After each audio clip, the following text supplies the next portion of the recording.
Praise to the Most High. We give all praises to the Most High for allowing his son to die for our sins, to die for the nation of Israel. He was sacrificed to give us a chance to get the kingdom. And we ask that in our repentance that he gives us mercy. He gives us mercy. And he is truly a wonderful God. And for him giving his son for us is you can't even imagine the gift that the Lord has in terms of loving this nation of Israel. One of the things that, what was it, last week? I was here last Sabbath. I'm up there mixing things up. I was here maybe it's the Sabbath before then, right? Yeah, I was here last Sabbath. The Sabbath before then, I was in San Diego, and I went and dealt with a subject about brothers and sisters that be in this truth and they make excuses, and meaning excuses for why they don't stay in the gospel. And so the question came up. It wasn't pointing to anybody in particular, and neither is it pointing to anyone in here. But the question came up about why is it that people get weak, meaning in the congregation, and whose fault is it, so to speak? And I was making a point that when the people come in, the people are looking to be led. The people are looking for direction. They're looking for leadership. And if they don't find it, or if the leadership don't paint a vision for the people to actually follow and to be led, then they're going to wander. Their spirits are going to go somewhere else. If I come to the hospital, I come to the hospital to get healed. If anyone comes to a hospital, they're looking to get healed. So there's a reason why people come. Same thing as when people come into a congregation. And one of the points that I wanted to make was that whenever I'm talking to a group of leaders, or let's say I'm speaking to the captains or the officers or who's ever in front of the body, and I said if the members seem to not be interested, you got to look at what's happening at the table. It's the job of the leaders to actually paint the vision for the people to see. Because they're not just coming in here because they don't have anything else to do.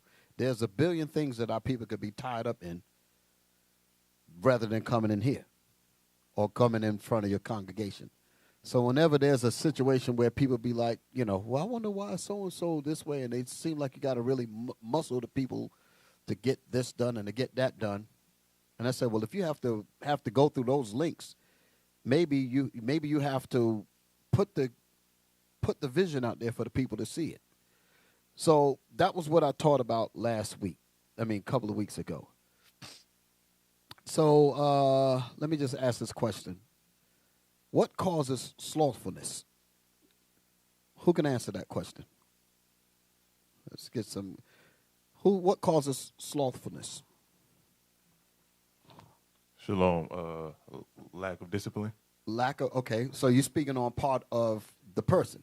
The person, right. When you say lack of discipline, meaning the person themselves. Yes. Okay, that's good. Anyone else? Lack of discipline. We'll come back to that. Shalom, Brother Joshua. Fear. Fear. Okay. Actually, I heard that when I was in San Diego. These brothers gave that same one. The other one was, what did you say, my brother? Discipline. Did I hear that one? Yeah, I did hear that one out there, too. Y'all all right. Somebody else. Shalom, Most High Christ. Shalom, Most High Christ bless. Too much idle time. Idle time, heard that one too. That's correct. Idle time. So let's write these things down. Idle time, lack of discipline, and fear. Right? Let me make a mention of that. This class is not going to be long. Obviously, I thought that started an hour ago. It looked like we were in between a whole lot of other things, but someone else. Most High Christ bless, Brother Benjamin. Benjamin. An unstable man. An unstable man, meaning he's unstable, right? Yes. He himself. Okay. That can cause slothfulness too. Shalom leadership. Okay. Family. Is that family? Yes. Okay, and family. Okay, now let me take all five, because all five of those is basically pointing to the self, right? Pointing to, because you say, when the brother, one of you said fear, meaning that the person themselves have the fear. The person themselves also lack the discipline. The person themselves have an issue with being idle. Now, remember what I said earlier. I said about people coming into the hospital, right? Right? When people come into the hospital, they may come in with fear. They may come in with discipline, with lack of discipline. They may come in with a sense of idleness. They may be unstable, and family. But what would cause the people to become slothful and give excuses for why they don't remain in the hospital? What would keep the people from staying in the hospital? Because all of the things that y'all gave are things that the individual will have within themselves, right? Lack of trust. Okay, trust is getting there. Let's stay with you for a minute. Lack of trust in what? If we're in the hospital, if you don't feel like they can heal you, they're not hearing you, or they're not leading you to get into that You're point. getting exactly to the point that I'm bringing. Yes, sir. You're getting exactly, you hit it right on the head. That's where the leadership have to think about how the medicine is being dispensed. You dig it? Yes, sir. There's a certain level of medicine that the leadership have to give to alleviate the fear. There's a certain level of discipline that the leadership have to give to increase the discipline in the patients, so to speak, in the hospital. Everybody's with me. The patients are idle. Whose fault is that? It's the fault of the doctors. It's the fault of the people that run the hospital. You dig it? Because the people came in. Can you dig it? The people come into the hospital to get well. And if their excuses for not receiving the medicine is fear, distrust, lack of discipline, idleness, unstable, and family, that's something that the hospital have to address for the good of the people. Can you dig it? Y'all all right? So this was one of the things that I was talking about in San Diego. So I'm going to have to, at some point, make a deeper class out of this because I know time is short today. But this was one of the things that I've been giving some thought over. Give me Proverbs 29 and 18. Proverbs chapter 29 and verse 18. Where there is no vision, the people perish. If the leadership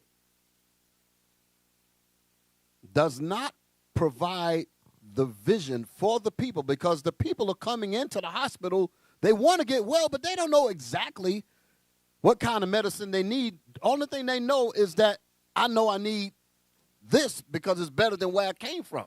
But they don't know exactly where to go. Y'all follow what I'm saying? The job falls upon the leader. The leader, that's the reason why he's called the leader. Can you dig it? He's called a leader because his job is to take the people who need to be led and lead them to where they are benefited, to give them the medicine to make them cure. I go to the doctor, I know I'm hurting here, I'm hurting there, but I don't know what kind of medicine I need. They have to examine me and find out what's needed. And once they find out what's needed, then they give me the medicine. And then I say, I don't know exactly what I needed, but I know it fixed me. Now I'm good. Can you dig it? The importance of leadership. That's the reason why I'm talking about this. And whenever our people don't get that leadership proper, you will begin to experience these kinds of things in the congregation and in people. Fear, distrust, idleness, all these things come up. So the job of a leader is to really be a real leader and deal properly with the people.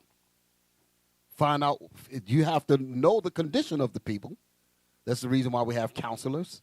That's the reason why we have brothers. We set brothers over certain brothers, sisters over certain sisters, things like that. Because the objective is to be able to properly guide them to where they need to be. You dig it?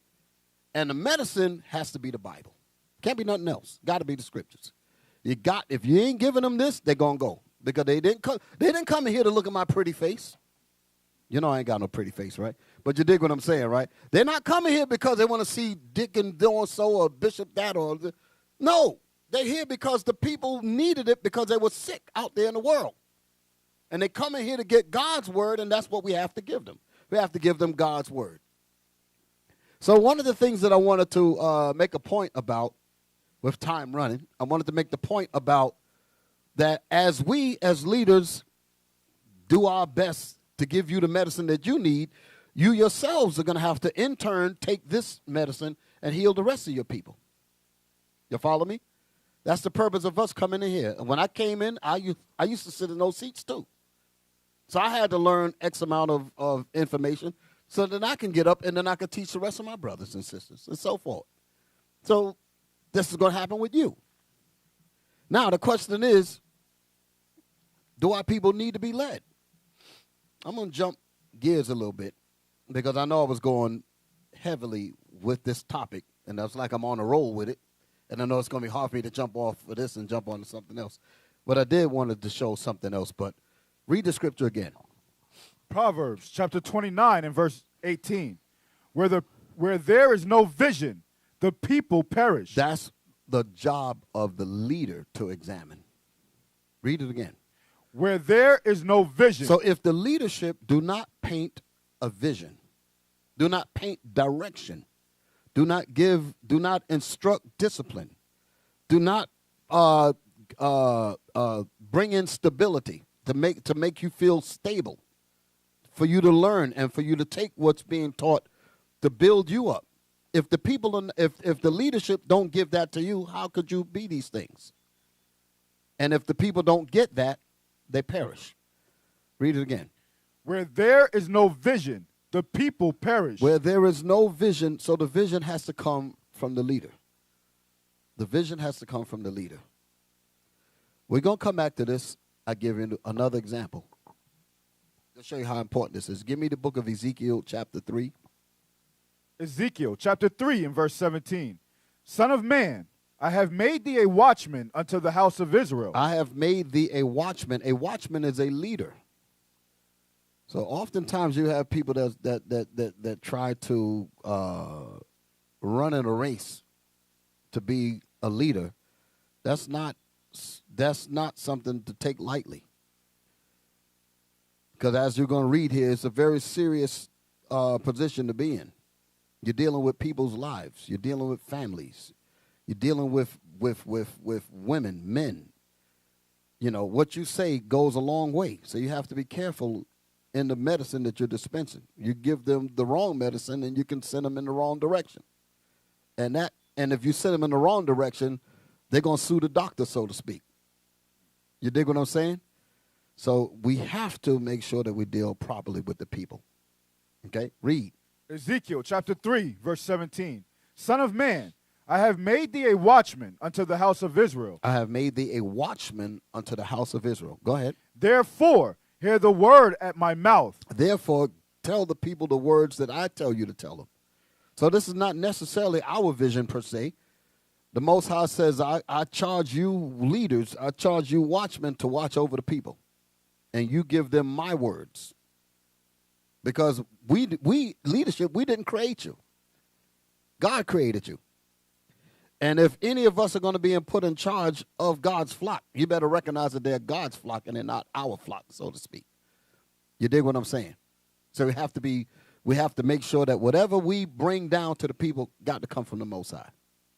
You dig it? Sure. If the people can sense that, you're not going to have a problem where people are going to be fearful, where they're going to have discipline issues, because they're going to recognize that you're bringing them the word of God. That's where the trust comes in at. You won't have to distrust. You won't be idle, because there's things in the Bible that tells you how to dispense administrations. But you have to examine the people to learn where to put the administrations at. So by having that connection and that conversation in the congregation, you find out what people's weaknesses are. You find out where their strengths are. You find out where their talents are, where they need to be built up, where they're strong at. You find all of these things out. And then you paint, you lay down the vision and begin to put the people in their departments. And now we all have purpose. Because the departments that you end up going in, or the services or the talents that God given you, he gave you those talents to use for his benefit. And if the people can see that, then the people have a sense of purpose. And the people know that I'm in the right place. Read. Ezekiel chapter 3, verse 17. Son of man, I have made thee a watchman unto the house of Israel. Therefore, hear the word at my mouth, and give them warning from me. So a leader has to know the danger that the people don't know. Again, another serious position for a leader to be in. He has to know the prophecies. He has to know the danger and have to be able to properly instruct the people to clear them of the danger that's coming. Literally, the watchman in the past was a man that stood on a tower and looked over to see if the enemy was coming towards the camp. He sees it, but the people that he's looking out for, they don't see it. But if he doesn't warn the people and prepare the people for what's coming, and the people get wiped out, who they going to blame? Huh? They're going to blame the watchman. The pilot that's flying in the plane. He's got the plane. He knows what's in front of him. The people on the plane, they're trusting him. But if he does something wrong with that plane goes down, who they blaming? They blaming the pilot. So, yes, certain people that are coming, they're coming for different reasons. But if they're coming in for the right reasons, and if they came in with the right reasons, and let's say they did have fear, let's say they did have discipline issues, they were idle, and unstable and things of that nature, which will cause them to be slothful. But in spirit, they want to be right. So the leader has to find out how to address those points to build them up so that they can be what God needs them to be. Okay? I'm going to jump gears because this is going to get into a whole class, and I ain't going to get nowhere near finished it. So I'm going to jump gears. Y'all all right so far? I saw something I'm going to go into my video. I'm switching gears now. Last night on the radio program, we were talking about the knees of oppression. What was the name of it? The traumatizing knees of oppression upon our people, right? I don't know how many of y'all did not see it or watch it. Okay. I can't even see. Can you see the hands? I'm just trying to get a gauge of, okay, so the rest of y'all saw it. All right, all praise to the Most High. One of the points that I was trying to make in that video was that our people need help. To see the family of George Floyd, to see the family of the Browns, you got the even Bland family. You have, when I say the Bland, Sandra Bland, you had the sister from New York, the brother with the cigarettes, Rich, what was the name? Garner, yeah, Eric Garner. Our people are suffering. And at some point, the leaders going to have to deal with them. You have the church leaders that's trying to deal with them, and he made a point. There was a clip that I played where you had that preacher from North Carolina. And at the end of it, he said a lot of good things, but at the end of it, he said, we want accountability. Right? I'm going to show you something, because as leaders, we have to know how to decipher the BS and give our people the facts in the Bible. Can y'all dig it? Play my video. Meet the press. This Sunday, after the verdict, Guilty, guilty, guilty. the country exhales. Feels like we just got a breath of fresh air. Like for the first time, it feels like we can breathe. I feel good. We got justice. But does Derek Chauvin's guilty verdict indicate real change? Or was it an isolated, high-profile event? The jury did its job, and hopefully we here in the Congress will do our job and pass criminal justice reform. This morning, we'll hear what the verdict means to many African Americans. I was happy that the nation could see that there may be a change coming about. And I'll talk to Senator Amy Klobuchar of Minnesota. Okay, that was Baltimore. it. We ain't got to go that far. What do y'all gather from what y'all just looked at? I know people are like, well, why is he even showing this? I know some people don't understand why I'm showing this. Play it again. This Sunday, after the verdict, Guilty, guilty, guilty. the country exhales. Feels like we just got a breath of fresh air. Like for the first time, it feels like we can breathe. I feel good. We got justice. But does Derek Chauvin's guilty verdict Stop right there. Okay. You actually happened to stop right where I needed it. Put that sign up there again. Look what somebody put. That ain't Jake holding that sign up. Do y'all see that?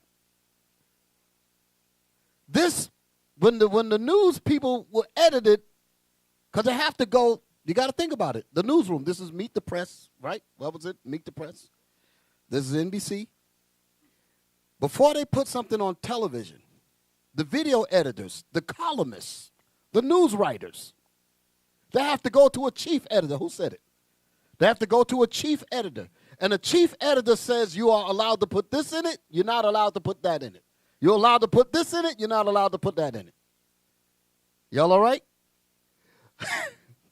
So, now, I didn't bring this out last night. But Lord willing, I'm going to bring what I'm about to say out on the next one because I got to talk about this thing. Play it one more time.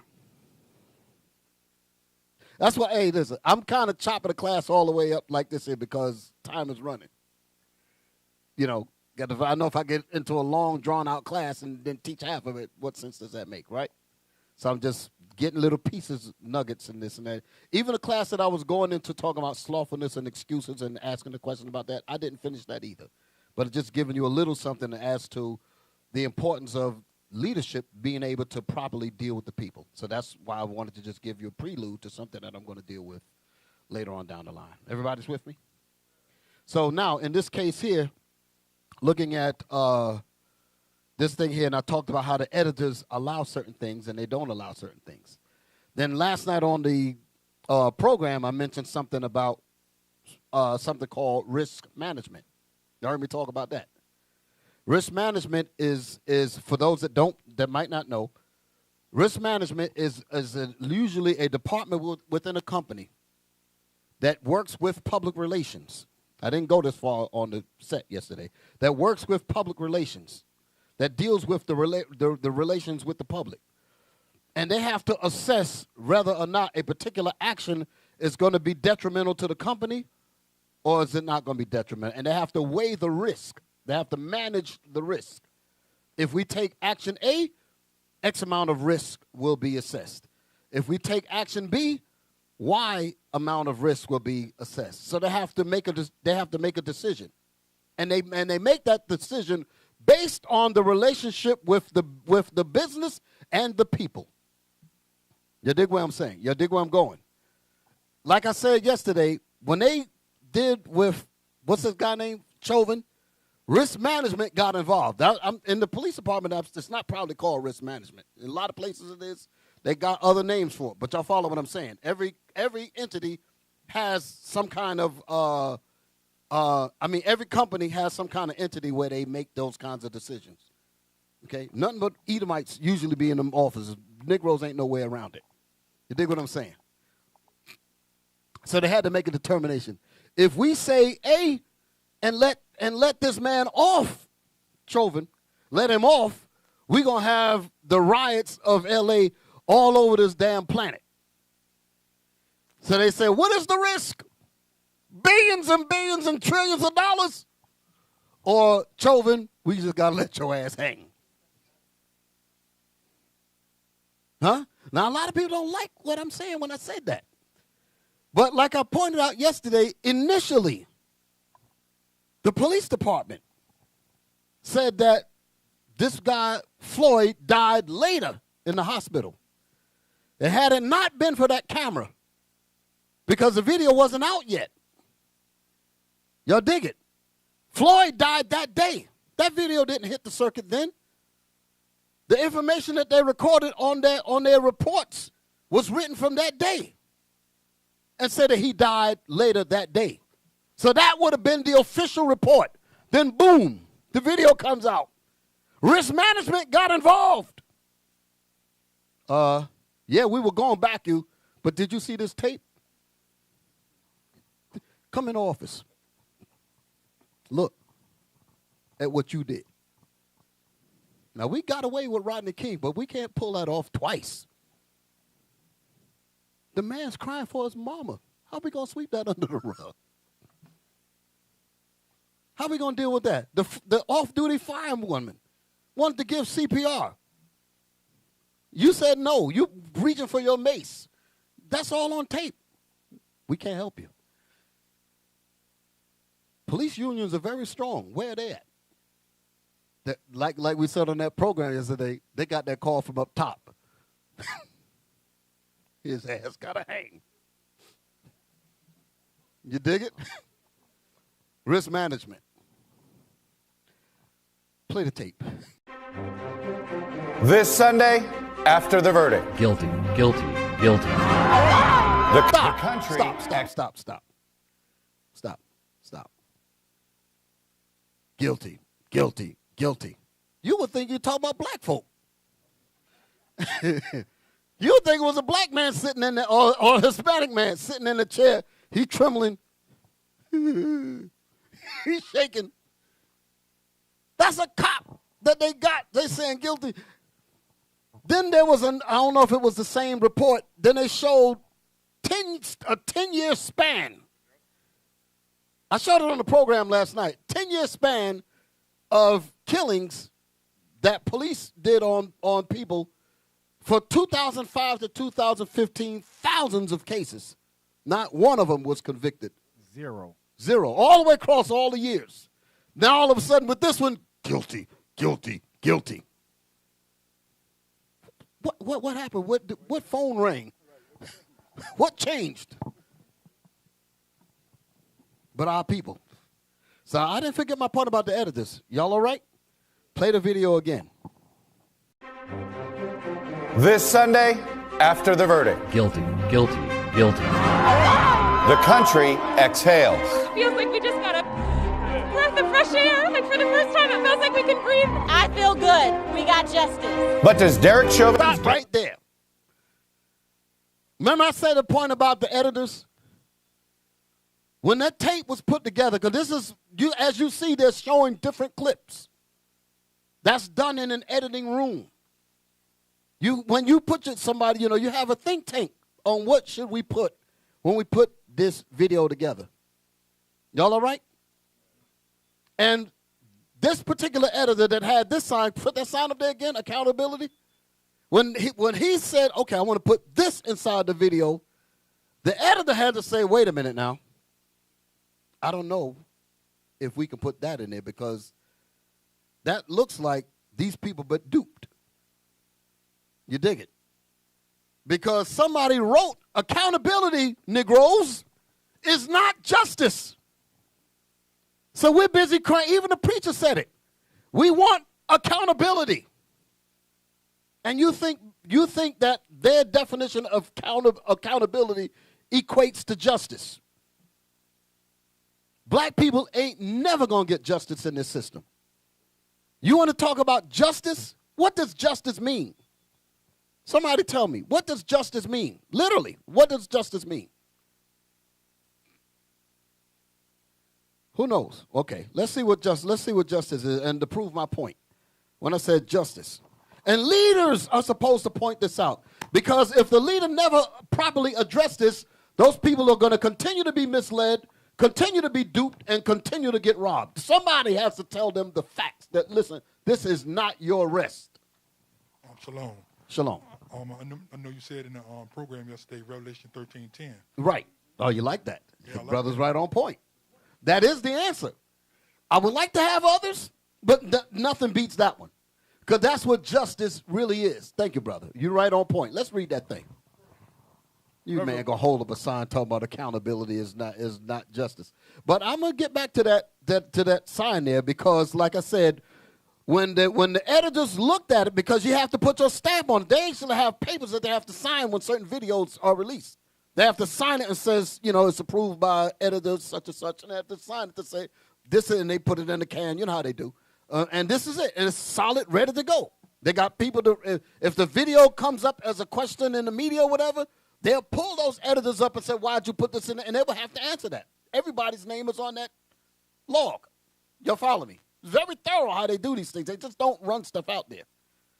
There's a lot of people involved, and when by the time something hits television, over 100 people had to sign off on it, had to discuss it, think tanks, scrutiny, all kind of things happen before they put it up there. You follow me? Y'all understand what I'm saying, right? So somebody said, we can get away with this because they're saying that our intelligence is not that smart, is not that sharp. For them to be able, because at the risk was, are you crazy? You really want to put that in there in the middle of this jubilance? Look at the black women. We got justice. We can breathe. All that. Can you dig it? And then you're going to throw that in there. You just mess up the party. But I wanted to put it in there. I don't think they'd catch on to it. Well, I don't know. Maybe, you know what? Let's put it in there. And maybe they won't catch on to it. And perhaps they didn't. Y'all all right? Our people are in trouble. Serious trouble. Leaders are needed. Can you dig it? Play the video again. One more time. And just watch how it just pops in. This Sunday, after the verdict. Guilty, guilty, guilty. Jubilance, The country happiness, exhales. waiting to exhale. We can breathe. All of that. I feel good. All of that happiness. But does We Derek finally, Chauvin's guilty boom. That just came in and just messed the whole dream up. Just derailed all the happiness. Let's look these words up. Then we're going to read the scripture. You know what? Let's read the scripture first. Let's get God in there. Come on. Revelations chapter 13 and verse 10. He that leadeth into captivity. We're trying to find out what is justice. If we're talking about getting justice, because even Dr. King said it. Dr. King said a threat to justice anywhere. No. How'd it go? A threat of injustice anywhere is a threat to justice everywhere. In other words, if you have a little bit of injustice in your system or a little bit of leaven, you have no justice. Because injustice has a contagion that seeps into every aspect of your system. That's what King was making a point. Martin Luther King. Y'all all right? So either we're in a just country or a just society or an unjust society. And if you don't know the difference between the two, you will mix accountability up with justice. Two different words. That's the reason why that was put up there. And somebody in the audience held that. Somebody with their camera thought it was newsworthy and said, well, let me get this clip. Even if they don't use it, I think it's worth getting. Snip. Went to the newsrooms. They were looking at it. Say, hey, Bob, on your camera, we're going to use this and put that in here. And we're going to run it on the news tonight. Then the editor have to say, well, I don't know, man. That thing goes against all of the exuberance. Then somebody else said, but these are Negroes you're talking about. You might get away with it. The insult. All this kind of discussion happens in these closed air-conditioned rooms. Y'all all right? Play it again. This Sunday, after the verdict. Guilty, guilty, guilty. The country exhales. Feels like we just got a breath of fresh air. Like for the first time, it feels like we can breathe. I feel good. We got justice. But does Derek Chauvin's guilty verdict indicate? Look how they just threw it in there. How they just threw it in there. Some of y'all really, if all of y'all ain't getting it, I know the majority of y'all getting the point that I'm making. The slap in the face, bam. Put up accountability, please. The definition, accountability. That's the reason why that sign said what it said. They said, dang, now they mad at me. Huh? They mad at me. Go ahead. They mad at me. They say, here, you messing up our fun. You know they hate us. For you say, we're trying to be jubilant. We're trying to be happy. And here go this nigga in purple gonna come up here and just mess up our day. make us think that we didn't get. You dig what I'm saying? Some people might be looking at it like that. I'm using those terms because that's how they would refer to somebody telling them the truth, and as opposed to the dream that they want to believe in. Don't wake me up, I'm dreaming. Here you come waking me up to reality. Go ahead. Osaka sent me a message, and he said, listen to the music and how cheery it is. He said triumphant. Yeah. And that's what's sucking people away. They ain't reading the words. They're just listening to the music. But the part you want to catch on to what they did. You notice they got everybody told them to say, hey, we're going to make this announcement in a little while. Everybody was waiting. Stop working. They started looking at TVs. They was waiting. We're going to put their ass to sleep one more time. And they put everybody to sleep at one time. When they made that announcement, that's to put them all back to sleep. Go to Isaiah 59 real quick. Because what Bishop is saying about leadership being necessary to bring out the fact that to bring out the fact that the accountability is not justice, right? Because like the bishop was saying, the video's being played, the music's triumphant. We overlook what's really going on. The need for leaders to show our people what's really going on is necessary. Go to Isaiah 59, start at verse 7. Isaiah. This is talking about Israel being rebellious. We have to show our people why these things are happening to our people, though, right? Read that. Isaiah chapter 59 and verse 7. Their feet run to evil, and they make haste to shed innocent blood. That's us. We make haste to shed innocent blood. We see what's going on with the gang killings and the things in our community. We see what's going on. That's the leadership's job to bring it forth to our people, right? Read.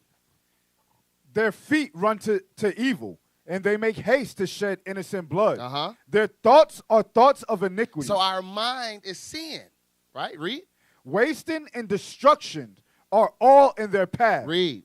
The way of peace they know not, and there is no judgment in their going. Meaning in our own communities, right? We're not judging our own people of the things that we're doing that's evil. Watch this, read. They have made them crooked paths.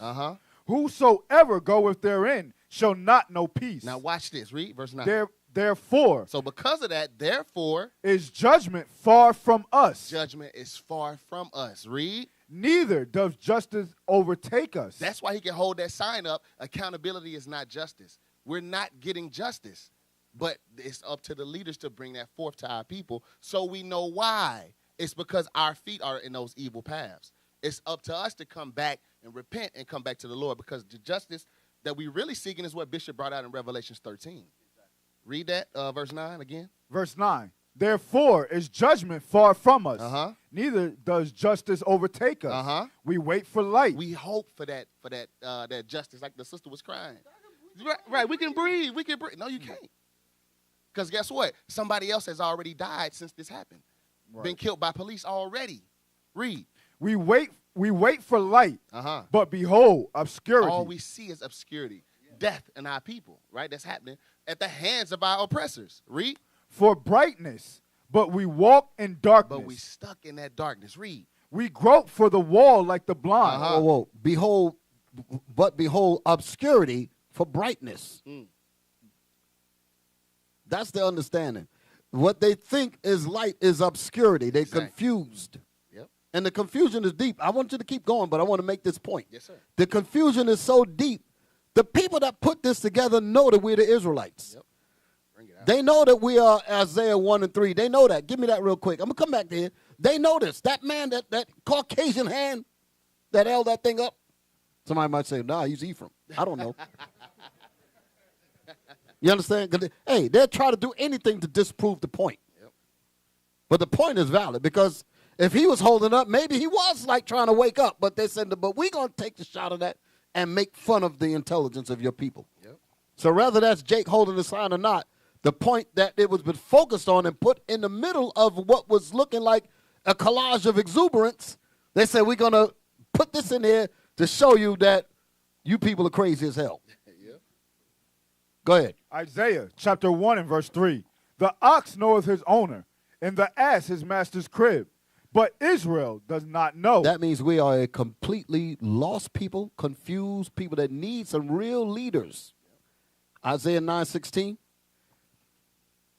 We need some real leaders, and this is what's wrong with our people now. And this is the reason why we are being groomed to be leaders, so that we don't fall out because of fear, lack of discipline, being idle, unstable, things like this here. The leaders have to find a way to keep the people in the protective herd, like Christ was talking about. When one of the sheep get lost, you got to go and get that sheep back. That's what a shepherd does, to protect the flock. The sheep don't know how dangerous the wolves are, but the wolves are trying to get there. But the leader knows, I got to make sure that I do certain things to keep these sheep together so that they don't get destroyed by the enemy. The job of a leader. Y'all all right? Yes, sir.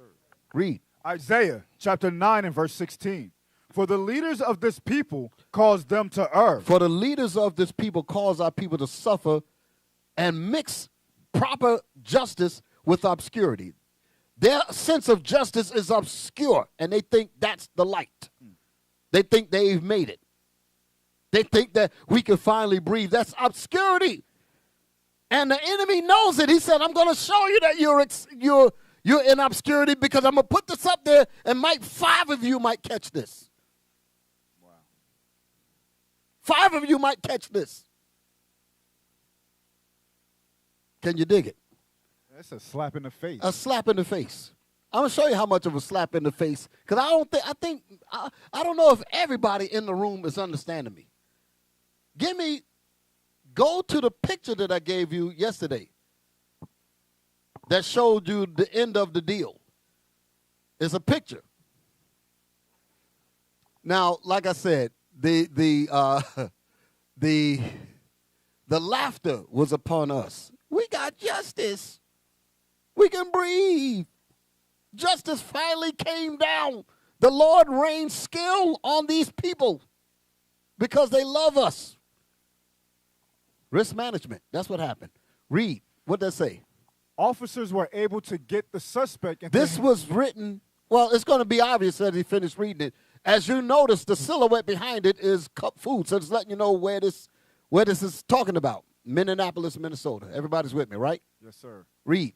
Officers were able to get the suspect meaning George Floyd into handcuffs. So they got him in the handcuffs. Go ahead. And noted he appeared to be suffering medical distress. Mm-hmm. Officers called for an ambulance. They did the noble thing. They didn't say nothing about the knee. Mama, nothing about that at all. He appeared to be under medical distress. That was the official, this was taken from the official report. Negroes was not going to get no damn justice. Let me just, whatever justice they think they got, they were not going to get it at all. So that decision for them to quote unquote get it came from the top. Read. Officers were able to get the suspect into handcuffs and noted he appeared to be suffering medical distress. Officers called for an ambulance. He was transported to Hennepin County Medical Center by ambulance, where he died a short time later. Where he died when? A short time later. People saw him die there. Right there on video. But because video didn't exist at this point, the hell with what y'all saw with your naked eyes. We're going to write this, and this is what's going to go. This is what's going to go down. You see that? So now let's go back to the video. This is why I say our people are in serious trouble. Because of the obscurity. They think that they're getting justice. That's not justice. That's not even accountability, to be honest with you. It's neither one. Play the video again. This Sunday, after the verdict. Guilty, guilty, guilty. When they heard that, guilty, guilty, guilty, like God said it, they got all happy. I can't believe it. We got justice. They had to get 8 members from the police department. 8. That came from up top. You had to have 8 cops to go to refute what they initially printed, and you telling me justice happened? Y'all getting this? It was not going to go down like that. It was not going to go down that way. They said, listen, white boy, that tape came out. That's what they told Chauvin. That tape came out. They said, listen, in light of this tape and what went down, the risk is you going to jail.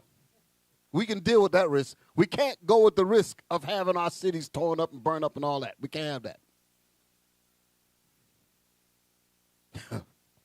Go ahead. Go ahead, Captain. Go ahead. I'm gonna lean back. I think I said enough. Go on with it. Go back to Isaiah 59 and read verse 10. And that's crazy what you said, Bishop, because what that means is they had to have a think tank to decide whether to arrest somebody where we seen him kill him. They had to go back and talk and huddle up to say, all right, should we do this? Think about how, now let us do that in our own community. You're going to jail without thought. They don't even consider it.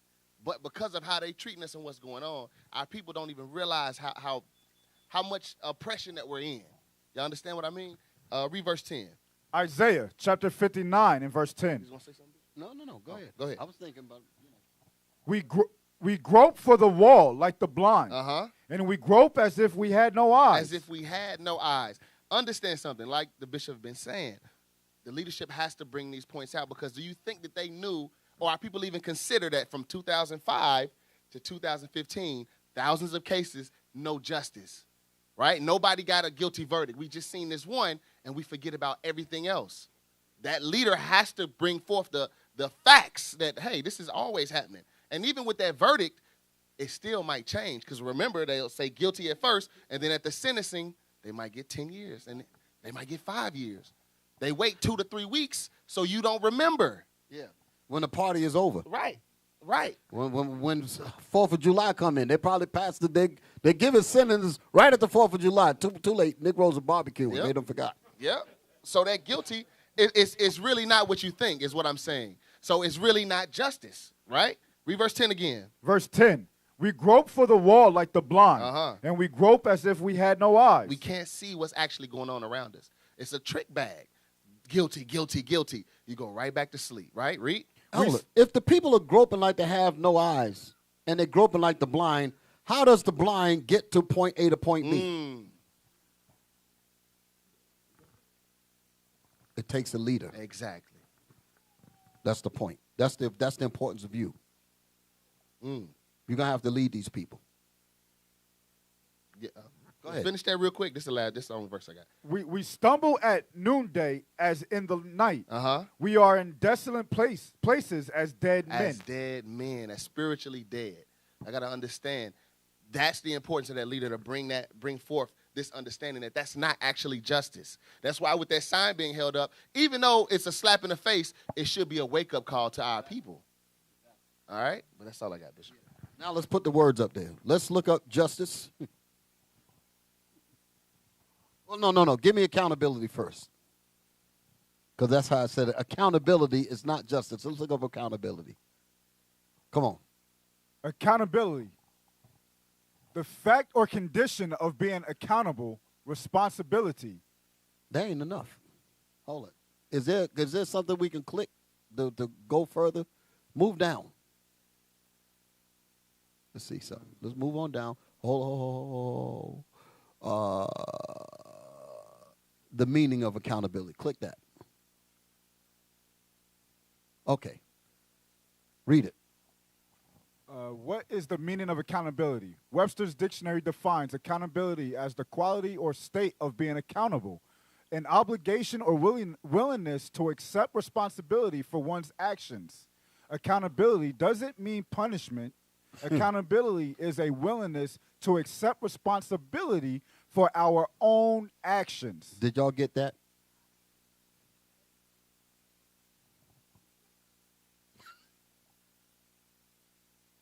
The preacher said we want accountability.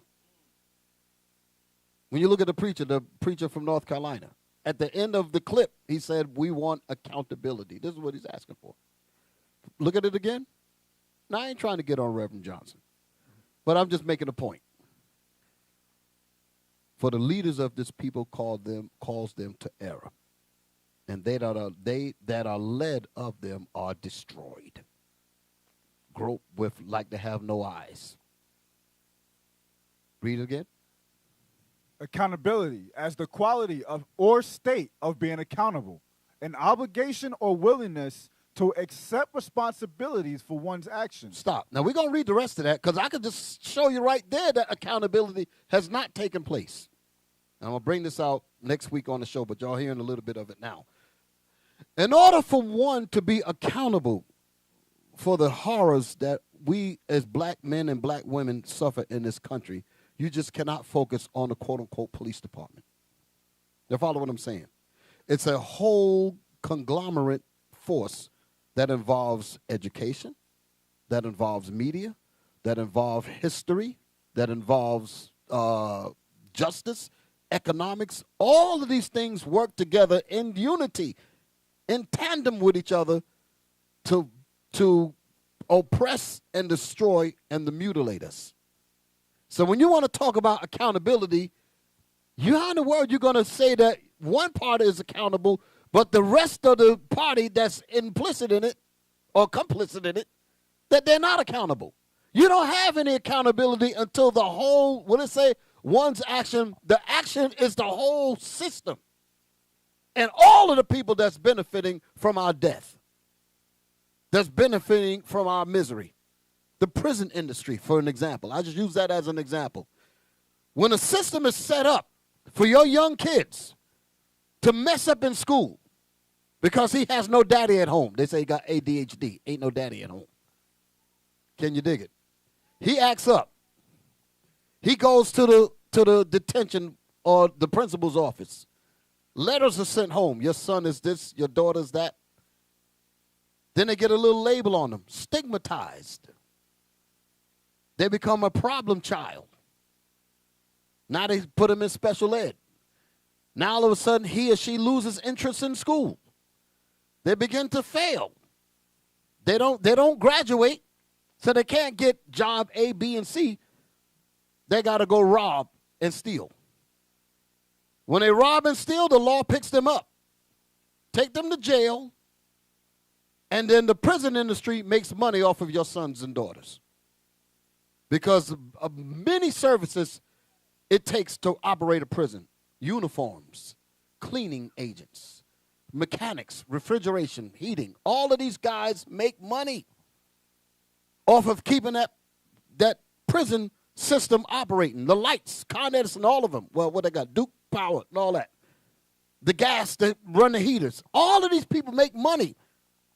How is it that these people are going to make money if there's no black flesh in there? Who opens up a hotel and don't expect guests? Can you dig it? So our people are being funneled into this thing. So as they're being funneled into it, all of those components, education, media, movies, whatever it is, they all contribute to that. So when you want to talk about some damn accountability, all of them got to get it. Y'all all right? How you going to leave that out and you talking about accountability? That's what that sign was talking about. But the sad part about it is that you think you got accountability, you didn't even get that. We're coming back to accountability. Now let's get justice. We got justice. Are people blind?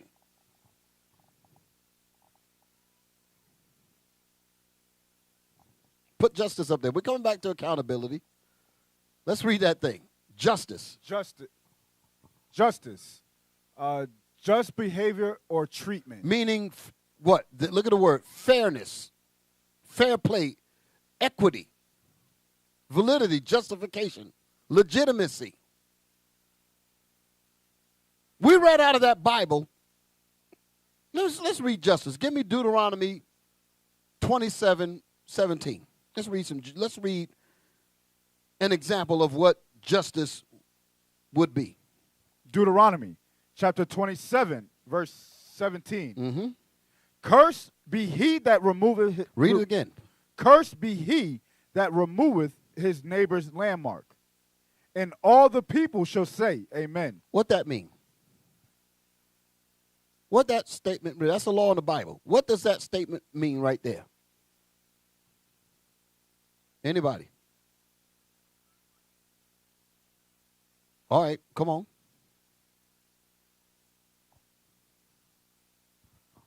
I believe that's where, given that God already gave all of the nations a certain land, that since that time, those boundaries have been changed by the powers that be on the earth. Okay, I can ride with you, but I'm going to go a little deeper, a little bit more than that, but thank you. Thank you. What the people are saying, they say, if any man decides to go inside another man's land and take his land from him, he is to be cursed. That's why it says, cursed be he that removeth his neighbor's landmark. And all of the people are in agreement with that judgment. That's when it says, and all the people shall say amen to that. We agree that if you take another man's land, cursed be he. So how in the world are you going to establish justice on land that belonged to the Native American Indians? You removed their landmark. And you want to talk about justice. Then you're going to set a building, the United Nations building, on top of the stolen land, and you're going to have a discussion about wrongs that's done to other countries, and the territory that the building is sitting on is stolen. Can you dig it? A hell of a deal, ain't it? Hey, Bishop. Yeah. I want to make a point real quick. Yeah. Read verse 15 in that same chapter. Deuteronomy chapter 27 and verse 15. I want to ask a question to y'all brothers real quick. Watch this. Cursed be the man that maketh any graven or molten image. So stop right there. Now, he just read, what verse we just read? 17, right? Read 17 one more time. Cursed be he that removeth his neighbor's landmark. Okay, go back to 15. Cursed be the man that maketh any graven or molten image. So here's the question. What was the judgment for verse 15? It's using the same word, cursed, right? But what was the judgment for graven images, being in idolatry? What was the judgment? Death, right? So what would be the judgment for all of Esau? Yeah. Read 17 again. Verse 17. Cursed be he that removeth his neighbor's landmark. And all the people shall say, amen. Right, going right with the bishop's point. Go ahead, Bishop. So that's the point right there. So when our people talk about justice, our people don't know what justice is. That's the point. Put justice back up there again. Justice, just behavior or treatment. You got any more? Yeah, move down. There was this part in there that talked about that woman with the scales. Yes. The administration of the second one. Yes, read that. Go ahead. The administration of the law or authority and maintaining this. A tragic miscarriage of justice. Okay, jump down. That's what I want. That next one. The personification of justice. Usually a blindfolded woman holding scales and a sword. What that mean? What that mean? They actually have the image. Somebody, can you put the image up there, Rick? I'm gonna end it because the bishop is gonna be on in a few minutes. Put the image. So there's no other class coming in here, right? This is it. Okay. Put the image, the scale with the woman. Black people talking about something. We got justice. Lord have mercy. Therefore, the law is slack, and justice never goes forward. It means that in that Bible. Again, we got to give our people the facts, not lie to them. Tell them straight up, this is not your rest. You ain't going to get no justice here. You got it? You found it? Let's put it up there. Take a look at this woman. She has a sword in one hand, and she has the balances of the scales to weigh rights and wrongs, and you notice around her eyes she has what? What is the blindfold supposed to signify? Huh? She's not what? Say it loud. Anybody? What is it? Go ahead. She doesn't see anything? What is it? What is it supposed to mean when she has that blinders on?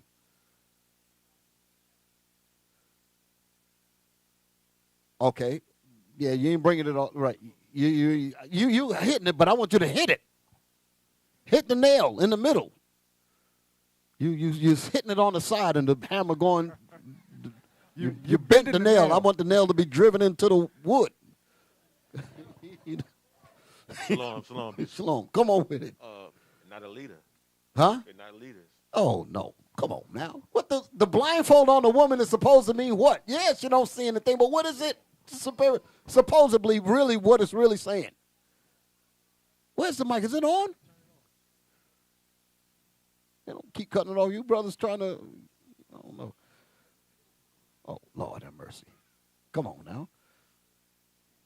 Oh, come on. Go to the camp voice. Put the mic down. Speak.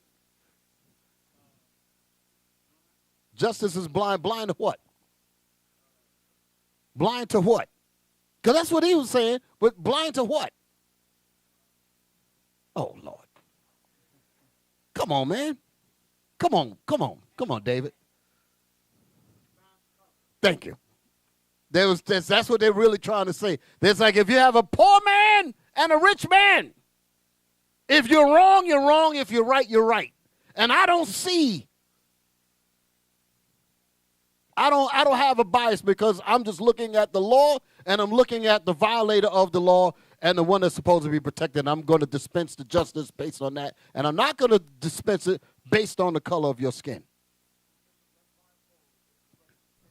No accountability. Exactly. They're not accountable to nothing because all them shootings and nobody went to jail. Dylan Roof blowed people away and he was arrested. Huh? Gave him food because he was hungry. George Floyd needed water. George Floyd needed air. I can't breathe.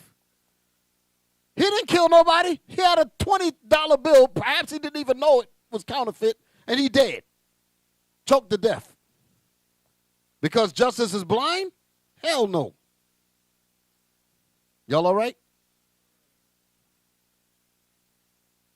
The man was running. They said the man, what's his name? Andrew Brown. We ain't seen the tapes yet. We don't know what it's going to reveal. But if he end up getting a shot in the back of the head, what should Dylan Roof have gotten? Huh? Exactly. They should have had to reload the banana clips on him. Not just no 9mm. They had the banana. You know what I mean? Banana clips, right? The long ones. They should have had to unload that. So none but hamburgers should have been left when they went to get him. But they gave him a hamburger. What the hell is this? Lord have mercy. Jesus Christ. Good job. Are you hungry? Yeah, all that blood and sweat, man. You got to. We worked up a thirst. Worked up some hunger. Yeah, I'm hungry. Well, what do you want? Have it your way.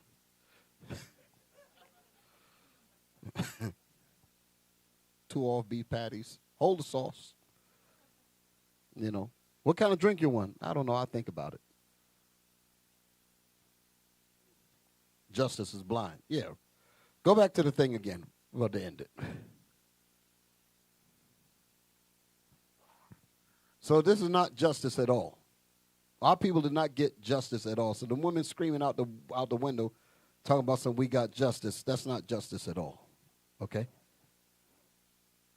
Go ahead. Can I look up something? Yeah. Can we look up something real quick on Google? Just look up real quick. Not George Floyd. Derek Chauvin sentence length. Look that up real quick. Should be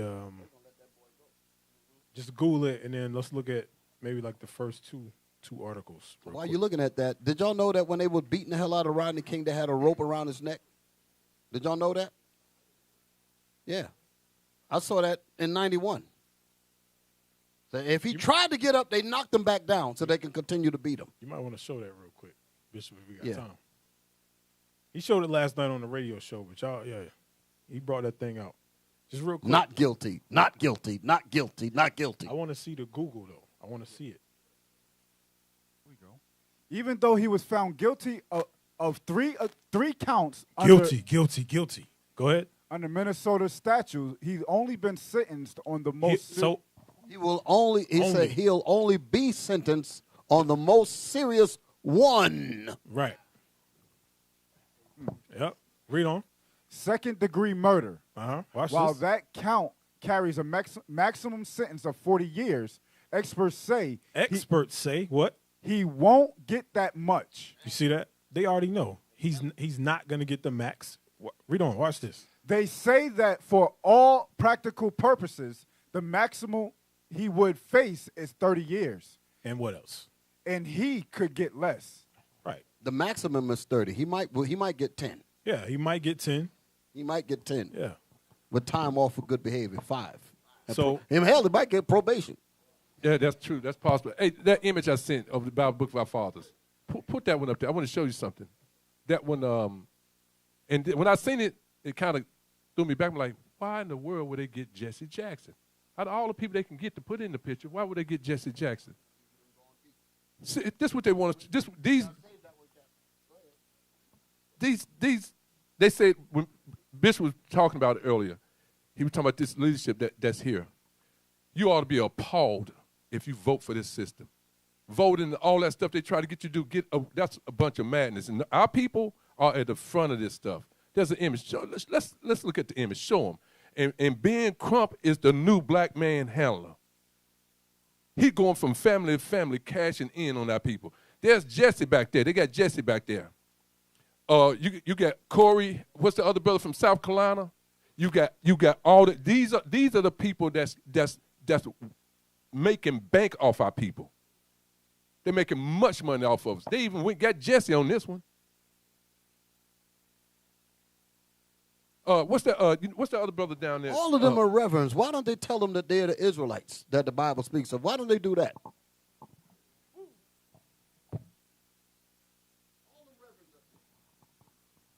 Read 56 and 10. That was the precept I wanted to use. Isaiah. Isaiah chapter 56 and verse 10. Read. His watchmen are blind. Jesse, all of them. Ben Crump, Al Sharpton, those that head up our people, all of them are blind. Read. His watchmen are blind. They are all ignorant. They're not even telling us that we're the Israelites. They're not telling the nations that. Why won't they tell them that? Bishop just said, why won't they tell them? They have a right. Why won't they say so? Read on. They are all dumb dogs. They cannot bark, sleeping, lying down, loving to slumber. And that's what they're about. These are leaders that you should not have anything to do with. They'll show up at your house. They'll show up at your house if your son was dead, and they're coming to get the money. You know what's so sad about this here? We're not reading out of a Quran. We're reading out of the Bible, and these men are reverends.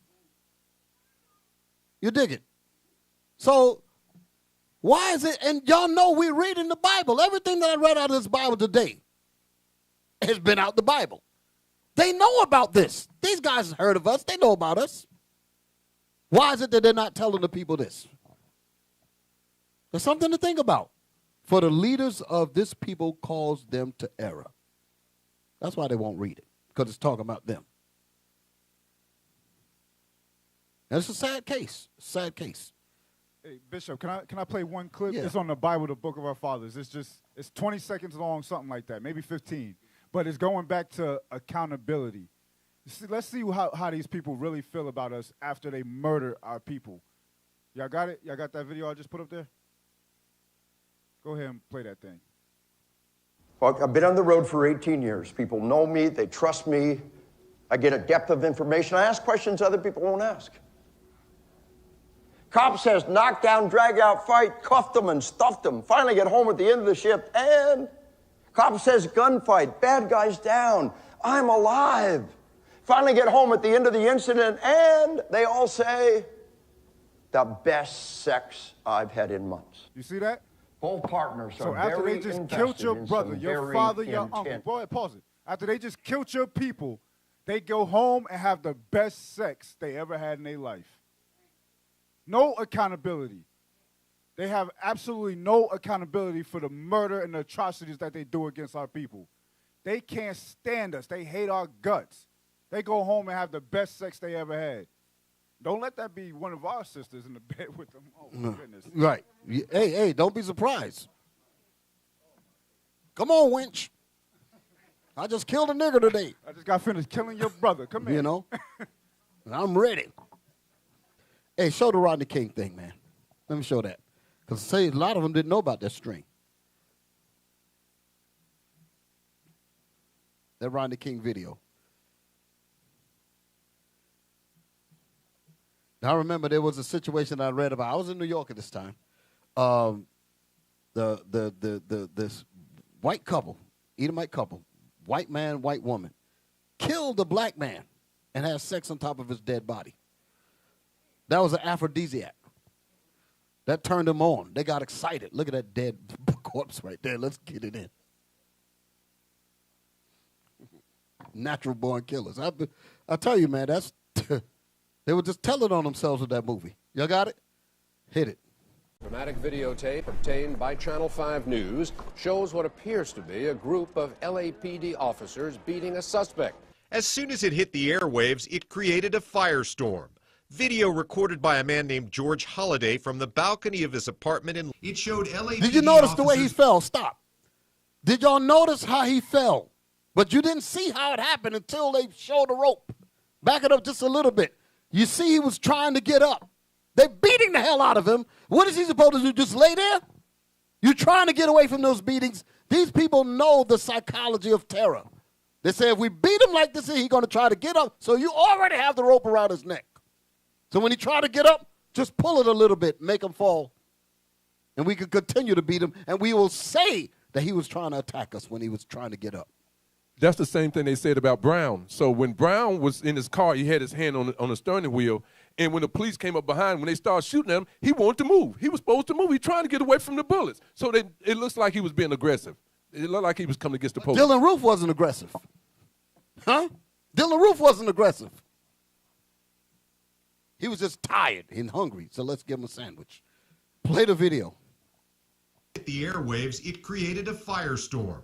Video recorded by a man named George Holliday from the balcony of his apartment in Lakeview Terrace. You saw that. Did y'all see how he was pulled?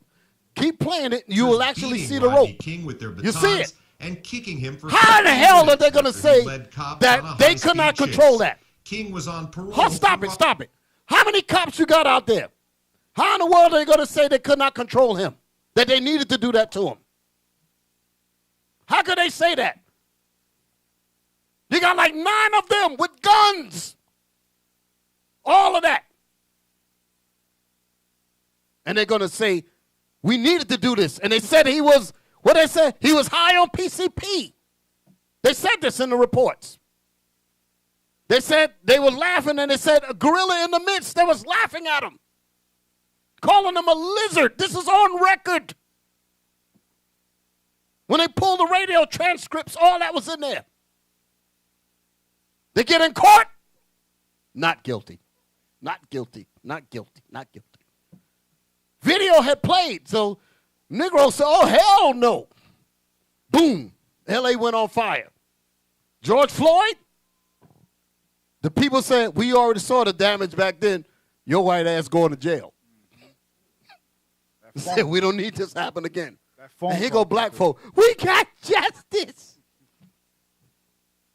Y'all all right? I ain't trying to make you mad. Okay. I ain't trying to stir you up. Y'all all right? I'm just giving you that reality, because that's what a leader's supposed to do, tell you the truth, so you don't go play with the wolf and get bit. We used to scream black power while heroin was pushed. But at the end of the day, nothing's in vain. IUIC has been given a vision. The tents of Judah has risen. Many has attempted the mission, minor murmuring, omitting, and missing the mark. Just reading that he had the flame of fire in his eyes gave us the spark. We on Paul's mission. We out on the road, purple and gold, from Mexico, Cuba, Haiti, Ghana, Sierra Leone. 144,000 boots banging, concrete crackling. These are our men repented at heart. The scriptures is proof. IUIC, we deliver the truth.